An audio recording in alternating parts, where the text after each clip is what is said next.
Hey guys, today we are talking with Joe Stewart with Northwest Roof Maintenance. How you doing today, Joe? I'm doing pretty well. How are you? I am fantastic. I just got out of our weekly mastermind group where I had to take a little hiatus a little early to tend to some kids with a diarrhea problem in the pool. So we're back on track now, though. So anyhow, we just wanted to talk to you, kind of get your story and understand what you do a little bit. You've got kind of a unique approach to the roofing business and a pretty unique model, I believe, in comparison to most guys across the country. Can you tell us a little bit about you and your business, where you're from, your kind of the structure of your business, just kind of the at a distance, what is Northwest Roof Maintenance? So we are based in the Portland, Oregon area. And I been in it for company's been open for 20 years. Actually, January 1st was 20 years. But I came out of high school, needed a job, took a job with a friend of mine's company that did maintenance work on roofs, believe it or not. Worked that company into the ground for him for about 3 years. And he shut it down. And I took his customer list and started my own thing. And in lieu of interviewing and looking for a job, I thought, hey, I'll start a business. Why not? So you started right out of high school out in the field, pretty much doing repairs and maintenance and things. Yeah, we had at that point, there were huge areas of Portland that had cedar shake roofs. So we had his kind of niche was cleaning and treatment of cedar shake roofs, where they refinish them to make them look good and put tons of repair into them. And I don't know, that was their bread and butter. And so we took that over when I started mine. And is that when you started your own thing, is that the same services that you continued to offer was real similar to what he was doing? Yeah, initially that was the biggest chunk of our work. It was cedar shake maintenance, but those were not being put back on as they're being replaced. So they're going to asphalt.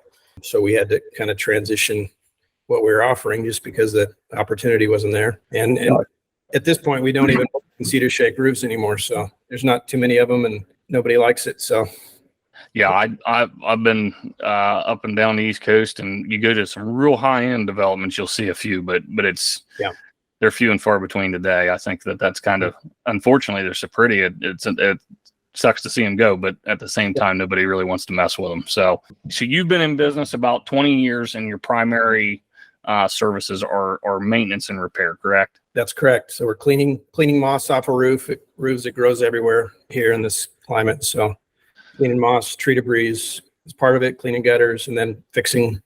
All the roofers are going around making mistakes all the time. So we go around fixing their leaks. And the way you staff your business, everybody's more or less in-house crews to do this maintenance work. It's pretty hard to find subs that want to mess with it. It would be, I can't imagine deal with the sub. There's so many medium-sized jobs that it would be, I don't know, never even crossed my mind to try. But we're all in-house W-9 employees. So we want, to someday have a repair division of our business. See, where I live, it's not as high a demand. There's not a big storm area. It's very much a retail atmosphere. And we use subcontractors, but everything's such a high ticket item that it's not real hard to find crews that want to put on roofs. But I know I had multiple employees at one time, and I know what comes along with that. That's a lot of work if you're keeping up with a bunch of in-house labor. So to speak to that a little bit, tell us a little bit about your team and kind of how that's structured with sales and installs and repair crews and different things like that. Kind of give us a little bit of oversight on how you guys have that structured. Yeah, we can run through the org chart. Kind of, we have a operations manager for maintenance, and now we have our manager for re-roof as well, separate. They're both under me. We have 3 sales guys that sell both re-roof and maintenance is the idea. So they convert repair and cleaning estimates into re-roofs as it's needed. So we have 3 sales guys out there running 4 to 6 leads a day, mostly maintenance and repair. Like this time of year, it's almost all my roof's leaking, that type of thing. Sure. So they're running around 5 days a week, presenting, solving problems for people. That's what it comes down to, trying to solve the problems. Sure. We've actually downsized in the office. We have an admin lady who does all our bookkeeping, kind of the HR type role. And then we have we're able to do one CSR on the phone, one phones person, handle pretty much all the phone calling in and out for scheduling and for estimates and all that. So on your service side, something I just I haven't heard enough about, I guess. What's a service crew look like? Not your install crew. I know, all of us range from 4 to 12 guys on an install crew. That's just so different. But what's that crew look like? Is that 2 guys in a van, or is that a couple guys in a utility truck, or a single guy by himself? What's that look like? So we have, generally it's 2 guys, and we have a variety of, we'd love to get it down to one type of vehicle, and that would be a mid-roof cargo van. We have a couple of those, and we really like them for maintenance and repair. But we have seven trucks and vans, and basically two guys per truck. We have found that it's more efficient to send one guy to most jobs, but we don't have a big enough fleet to make that happen. So, and it's as trucks and vans are very expensive right now. So. Sure. Well, and when we were doing some calls, I know, over the length of our business, we've always had, you always get these one-off repair calls or little things that, somebody needs an odd and end done. And especially in the roofing business, it's tough to have the conscience to send one guy. I mean, just for safety's sake, if the guy gets hurt or, falls off the roof for, whatever the case may be, that I feel one guy is sufficient to handle that task.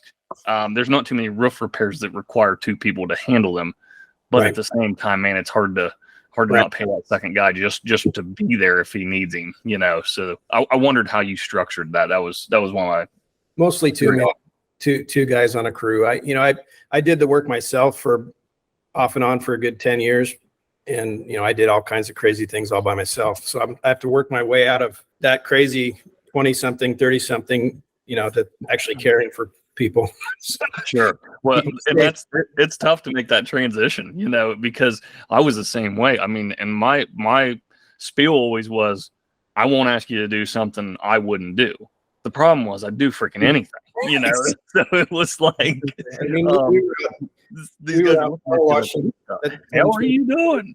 Yeah, out power washing 10, 12 cedar shake roofs with a pair of golf shoes on and no rope. I mean, yeah, I shouldn't be here technically right now, but I should be. And you got to reel yourself back and understand that the majority of the world just doesn't have that mindset, and we're responsible for them now, so. And it's not worth dying for, so they probably shouldn't be doing that. That's exactly right. That's exactly right. So you said that in that last little piece here, you're talking about re-roofs. So you have transitioned your business to a degree to start selling re-roofs. Is that as an upsell offering in your maintenance division, or are you trying to break this business into kind of 2 sectors to where you have two totally different divisions? I mean, I think that there's no reason the maintenance guys shouldn't be selling re-roofs for the other. I think operationally I want it to be separate, because there's a different mindset for putting new roofs on than there is for just going out to do, plug along and do repair and maintenance every day. In fact, the guys that we brought in from maintenance that know how to do all this stuff, shingling wise, it's a big transition to get them to think in terms of, okay, we got to get this done in a day. Well, yeah. And you have to think that roofers, in my mindset, it's all about hustle, get it done, elbows and assholes, and just move as hard as you can move. And then, when you look at a repair guy, he's got to have a little more of a tedious mind, pay a little more attention, maybe document a little bit better, do those things. That would be a little bit of a transition for a guy, I assume, to go from one to the other. We were able to recruit in a couple guys that had been just straight shinglers for a few years, and they kind of set the pace a lot better. So that's been, because what they don't know how fast they should be. So, they think I'm moving as fast as I can. I can't imagine anybody going faster than this. And they're like, no, it's about twice that fast, I think, Yeah. Well, in a new roof installation, I've talked to guys about this before, and we're very conscious about the install and how, the level of install we want to do. I mean, we want it to be as close to perfect as possible. Right.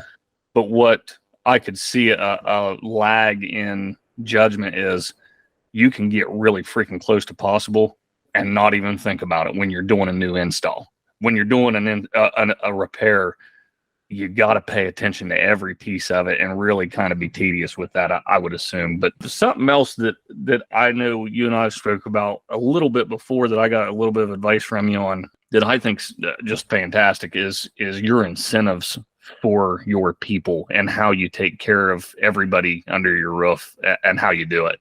Could you kind of, I know there's some tech involved. I know there's a little bit of stuff you use to kind of make that all work.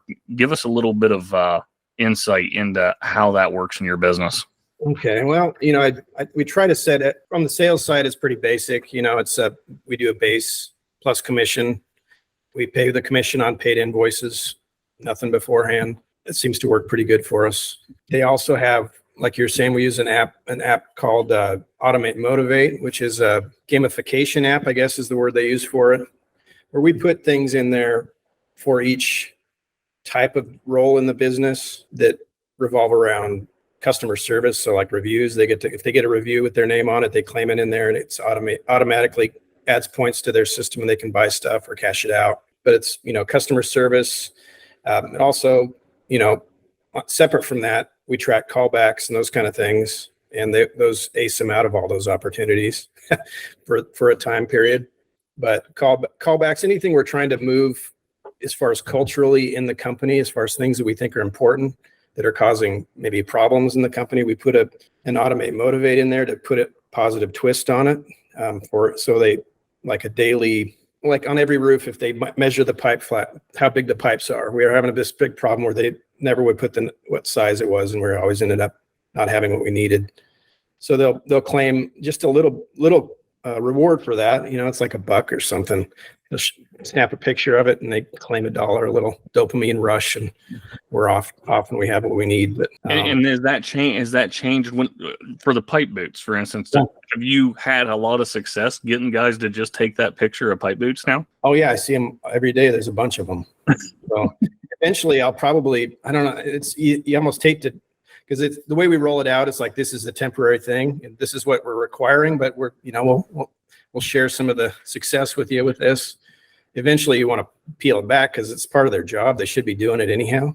Right. And it's hard to get guys, you've got this task, and inside of this task, like doing an inspection, you have a checklist. I mean, I've built a list.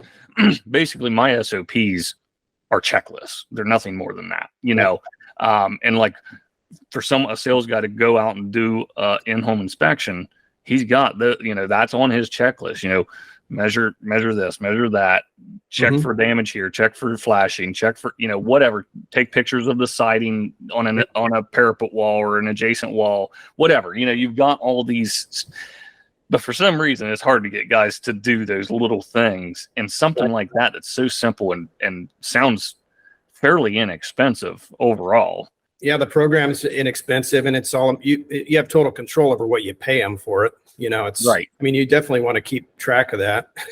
Sure. You could get, you can get out of control and spend too much on it.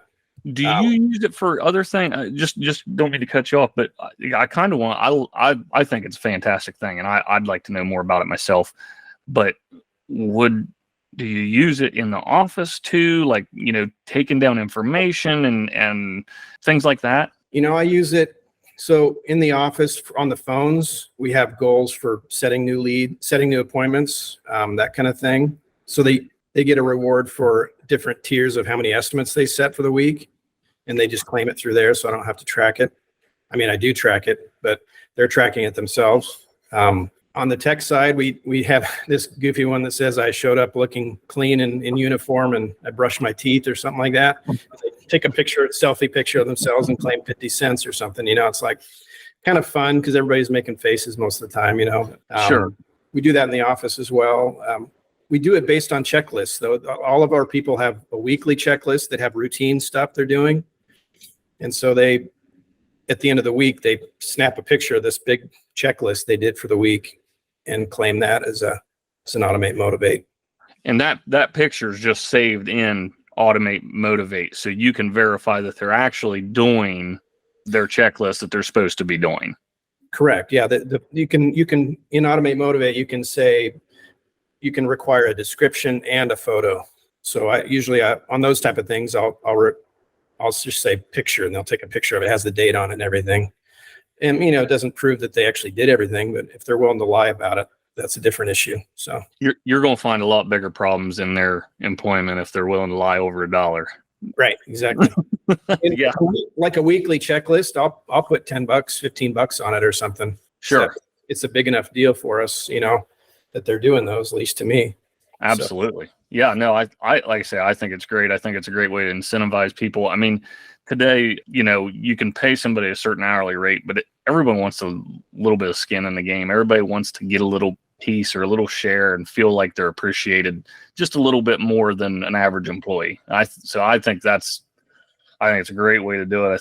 I think it's something this coming year I'm gonna try to implement in our business. I think it's great. So something else I noticed, you've got a ton of freaking Google reviews. We're all chasing them. I'm dealing with my marketing guy today on setting up a new GMB page for a new location we're trying to get into, and trying to start granularly building some reviews on that page just to try to build some sort of presence there. So I know how important that is. But what are you doing to get all these reviews? I mean, the biggest change we made, because we weren't getting them very many before, last year was our biggest year by far, and we're planning on getting even more this year. But it was just training our guys, our technicians, to do a final walk around on every maintenance and repair job if the customer's home, and then just say, could you do me a favor? We're running a contest, and if I get enough reviews, I'll win the contest, that kind of thing, where they're asking personally for the review for them. And if you put my name in it, I get a special reward for it. Which they do. They get an Automate Motivate. Correct. Yeah. And then they claim it on Automate Motivate. One of the unintended consequences when I first rolled that out was that I said that any technician who gets their name listed in this thing gets this bonus. But turns out one guy's asking, he's the friendly one, but he gets them to name everybody. So I'm paying $30 out. I was paying pretty good money, but it'd be like, okay, there was 4 guys on this job. Yeah. So now it's paying the whole crew for the review. For one guy's extra effort. So we fixed that problem. Now it's $40 for the guy who actually asked for it, and $10 for everybody else or something. It was kind of So it was that makes sense. Unintended. You have to think these things through as best you can, and sometimes I don't get it done. But trial by fire, my man. Yeah. That's all you can do. So I think. At the end of the day, if you don't ask, you're not going to get it. People just aren't willing to go. The only people that are willing to go out of their way to leave you a Google review are the ones you're really pissed off. Yeah. The people that were happy with you, paying their bill is sufficient. That's the end of the relationship, at least at that point. And unless you just go out of your way and flat out ask people, you're just not going to get them. And they're super important. If you want to have long-term growth, I think it's very important. The other thing I think we have going for us as far as getting more reviews is just because we're doing repair and maintenance, our volume of customers is so much bigger than your average. I mean, the amount of customers we have, if they were all re-roofs, we'd be like a $40 million company. That just the amount of customers we have is so much higher. Sure. Do you have so we were talking about this earlier. Do you have a minimum on your repair side? Yeah, it's $600. $600. Okay. Existing customers that we've done work. We have some, situations where we'll go back out for cheaper, but if we've been there already, so. Sure. Yeah. And that makes sense. I mean, take care of the people that keep coming back, but yeah. Our repair job though is well over 1,000. Yeah. Yeah. And you have to. I mean, we were doing repairs, selling a few here and there. My minimum when I was doing it a couple of years ago was $1,000. We wouldn't even go look at it if they called. Interesting. We would literally answer the phone, talk to them. Yeah, you're looking for a repair. Our minimum's $1,000. Do you still want us to come look at it? Yep. Almost nobody hired us for repair. Yeah. I mean, we don't tell everybody our minimum, but if they're talking, it's a tiny little job, it'll be easy in and out. Yeah, our minimum is $600. Just wanted to let you know that, and sure, go away. Yeah. See, and our problem was what was happening every time. It seemed like we'd go out there, and when you're dedicating a salesperson to go there, I mean, and our sales guys are covering such a big area. They're driving 40 minutes to go there, and they've already come to find out they've already got a quote for $120 to do this repair. And it's like, well, shit, we spent more than $120 to come here, So it's like, needless to say, at $1,000 minimum, we weren't trying to sell a bunch of repair work. We would just, okay, we'll do it if you're willing to pay that kind of money. We'll come do it. But we also would warranty it as well. So that, because that's a trouble I've found in the repair business too. It seems like they still want a warranty with it, of some sort. And it's hard to warranty repair work when the roof's already deteriorating. You already know the reason you need that repair is because it's probably toward the end of its life. There's multiple issues, bad install, but I'm just fixing this one spot, and then it leaks from 5 feet away. That's the problem. And you're held up to it, and you can't really convince them otherwise. It's not your fault. Exactly. We've over the years increased the minimum. We have a minimum size of a repair for an active leak, and that keeps getting bigger and bigger for that same exact reason. I'm like, if we have a pinpoint leak right here and we repair 10 feet out on each side, the chances of them thinking it's leaking in the same spot again go way down. Right. Yeah. That makes good sense. I've never thought about that strategy, but that makes good sense. So you've been in the business for a long time. 20 years is a long time in the roofing space. So yeah. During all of that, I'm sure there's been some big wins and some hard hurdles to cross. Give us one of each. What was a big success in your business? When did you do something that just was kind of like, oh yeah, that was it. That is what I needed to be doing for 10 years now. What was that? Let's see. For me personally, as far as what affected my life, my biggest thing was joining a coaching group back in 2012. Just gave me support and a structure to start thinking in terms of a business person and not the 1-man, 2-man circus or whatever it was that was going on before that. Sure. So getting coaching really helped me to start thinking better. But I think the biggest thing I did that changed my life was hiring a phones person. I remember, because my cell phone was the phone for the company for a number of years. I remember I had, every night when it rained, I'd be freaking out that, my phone's something I just repaired is going to still be leaking there, So I had this really nice bird sounding, ringtone on my phone, right? I remember one summer I had the wind and there's birds chirping outside, and that woke me up so stressed out over I'm like, okay. So when I hired a phone person, it really, I don't know why I waited so long. It was stupid. Right. Well, and you can get somebody for, not to say there's not a high level of importance to that job, but what that job cost a person is not worth your time. It's just not.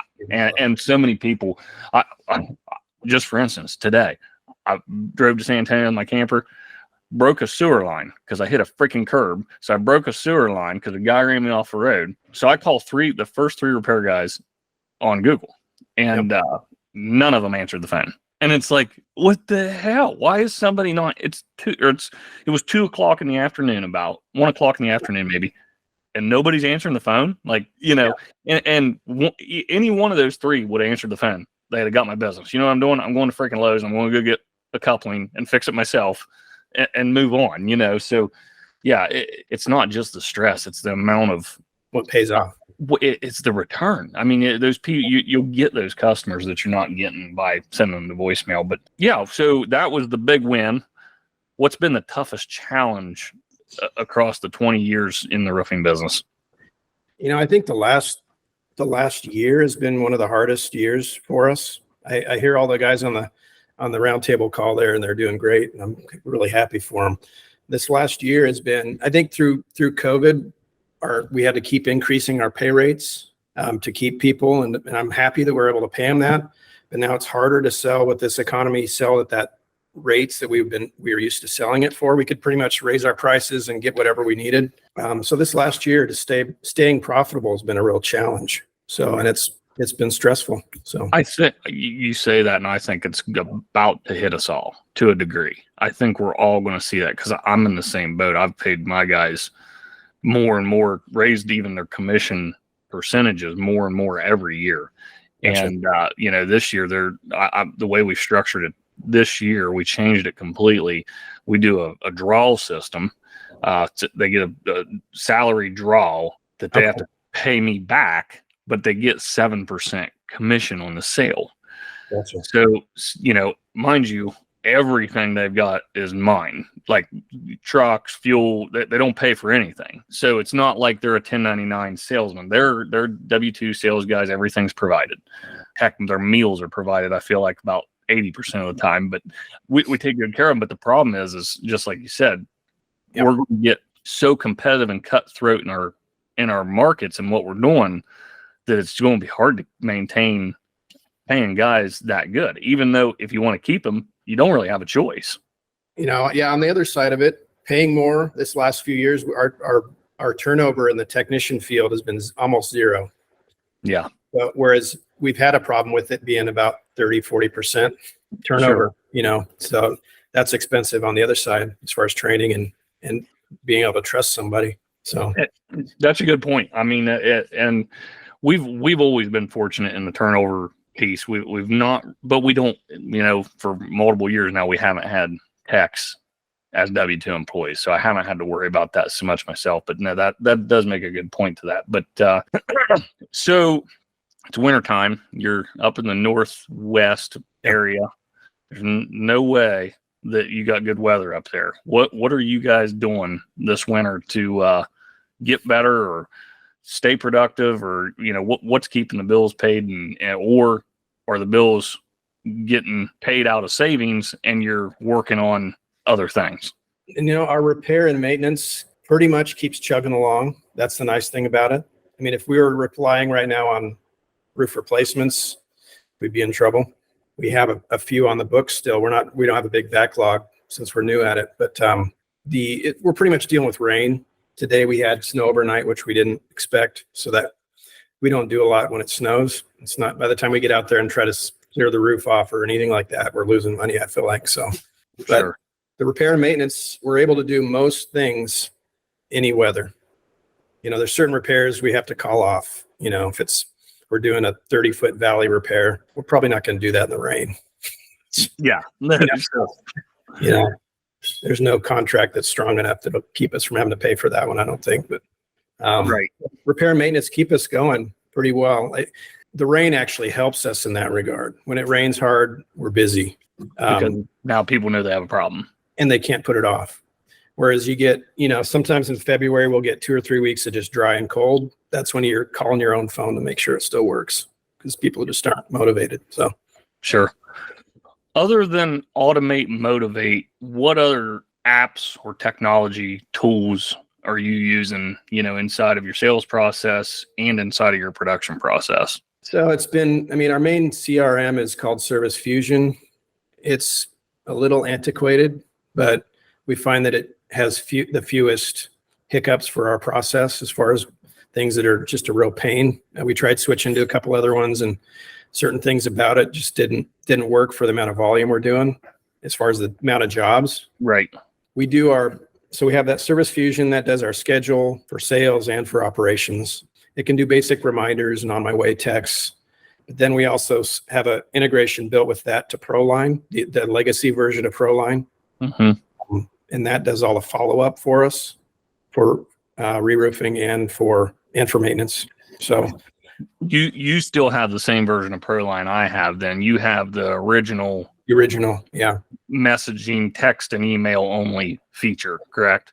Yeah, I went in and thought I'd do something, make things better, and clicked on the upgraded CRM, and it totally wiped out my whole integration and everything. So, but they let you get back the old one. They reverted it back, but it took a lot. I was on the phone with AJ for an hour and a half yesterday. So I've got to tell you a quick story about deleting technology, because I'm an idiot. Like I'm a roofer. I'm not a tech guy. I'm really trying to learn. I truly have put forth quite the effort to learn, but so I stopped using my digital marketing guy, and he was great. It wasn't anything he did. I just was trying to go a different direction and bring it in-house. Yep. And I was bored one day, so I was playing around on the website, and what I was trying to do was update pictures. Nothing big. I was just literally in Bluehost, just trying to update the pictures. Yeah. Well, then the pictures I put in were not the ones I wanted, like they weren't in the right spot. So I clicked delete all. I deleted the whole freaking website. Gone. White page. That's all I had was a white undo. Click. I'm getting like back refresh, and it's like, oh no. And not like I said, we didn't go part on bad terms or anything, but like a week prior to this, I let the guy know that I'd no longer be using his services. Yeah. And I got to freaking call him up and tell him that I just deleted the entire website and I need help figuring out how to get it back. Complete foot in mouth. I'm like, oh, you idiot.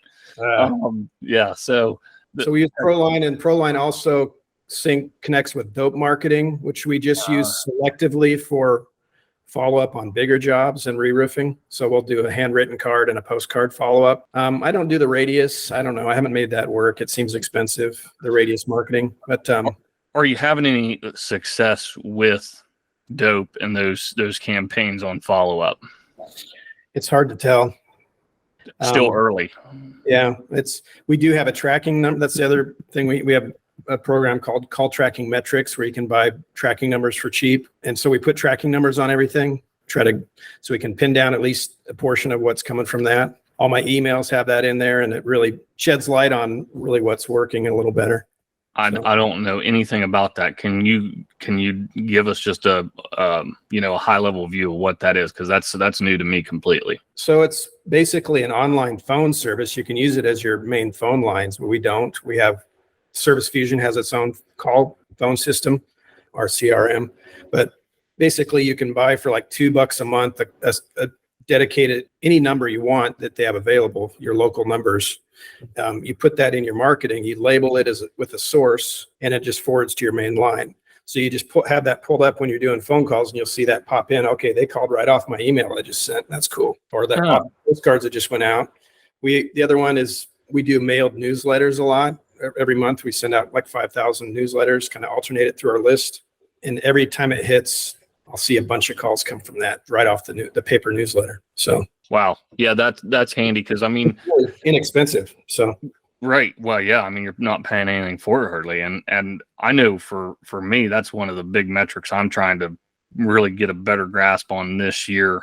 Last year we tracked it, but everybody just says they found us on Google. Well, yeah, you called us off Google, but what was it? Because we were real heavy on the radio. We dominated the radio last year. And I mean, you couldn't turn it on without hearing us, but we had all these, and we was on TV and we did mailers and we did that, but everybody just says Google or Facebook, and it's like, now there's no way. You had to have heard us, somebody had to have heard us somewhere else. So we're trying to dig into that a little deeper because last year our marketing budget was, I think we ended up spending right around $250,000 on marketing. And I mean, that's a huge piece of money that if you're not using efficiently, you're just wasting it. And, who's to say that only $100,000 of that was effective marketing? Who's to say that $150,000 I shouldn't have just put in my freaking pocket or done something with? In our business, you have to be so good at marketing and managing your marketing because our customers are so unlikely to be multiple time customers. You got to get a new customer almost daily. Maybe in the repair business, it's a little bit better than that, but I'm sure in the re-roof business, you'll find you're going to put that roof on and hopefully you don't deal with them ever again. I mean, maybe if they move or a kid or an aunt or something, maybe, but you got to be really good at marketing and you got to know where your money's being spent efficiently, I think. Yeah, I can see that. I mean, you definitely don't want to go back for a leak on a re-roof. No, you don't want to deal with them again. With that. On the maintenance and repair side, we're dealing with 50 and 60% existing customers every month is what we're bringing in on sales. So okay, I got to jump back into this because I'm curious. I don't know anybody in doing what you're doing, not to the level you're doing it anyway. So is there an age of roof that you say, hey, it's too old for us to repair? or is there things like that stop you and say, hey, you have to put a roof on this thing? We definitely, I mean, if the roof we think only has 2 to 3 years left in it, we're not even going to touch it. We're going to say you got to, and before we were just walking away from it. And I think that now that we do re-roofing, it's kind of, I don't know. We probably were repairing things a little bit on older roofs than we should have been before, because that was the only option we have. It's if you're a hammer, everything looks like a nail. So we're a repair company, so everything needed a repair. But I think having both options with repair and maintenance being our priority is a good option, good thing for us and for our customers. Because that's one thing that people like about us is in the past is that we don't do re-roof, because they know we're not, hopefully we're not going to push a new roof on them when they don't need it, which everybody else, a lot of other companies are doing, in our opinion. Sure. We'll go up. We do every time. When I was doing sales, repair sales years ago, this old couple would have 3 or 4 re-roof bids on their 5-year-old roof with no leaks. Yeah. No. I think I went off on. No, you're not off topic at all. It's a great point. Zach and I were talking the other day on a podcast before this one about, just taking care of people and how valuable it is to just be a good person to people. And, one of our things is we run into that as well. And, people trying to sell you something you don't need. We see it a lot in like gutters, we need to replace our gutters. A lot of people are under the impression that you need to replace your gutters when you replace your roof. We just hear that often. Well, ma'am, you got seamless gutters on here. There's really, other than they're a little bit dirty and the miters and the end caps are leaking, there's really nothing to go wrong with these. And well, I got these guys gave me 3 gutter quotes, and I'm like, well, we'll just caulk them for free. When we're roofing, like we'll have a caulking gun out already. It's really not. Call somebody to pressure wash the house and gutters and save your money. So, with repairs, we're just not offering them ourselves, but we usually try to just point them in the right direction to somebody that can take care of them, because there is too many people trying to take advantage of people that just don't need a roof. I think you're exactly right, and you probably sell a ton just off of that. But you got anything else you want to bring to the table? Kind of tips? Yeah, I mean, you're seasoned in the space, so point us young guys in the right direction on something. Keep learning about leadership. For me, it's nonstop. If I read about leadership, I tend to be a pretty decent leader. And when I stop reading about it, stop intentionally trying to be a good leader to people, then I'm not a good leader to people. I stop paying attention. As my personality type is just kind of like hands off at that point, and I don't give good direction. So keep studying leadership. That's all I would say. That's what I think it's a fantastic tip. I mean, if we're not leading, our businesses are just all going to die. So we have to be good leaders. So great tip. But that's all I've got for today, man. I do appreciate your time and talking to me, and hopefully somebody will pull something good out of this and help their business. So other than that, have a good rest of your day. We'll talk to you later. All right. Thank you. Thanks for having me on.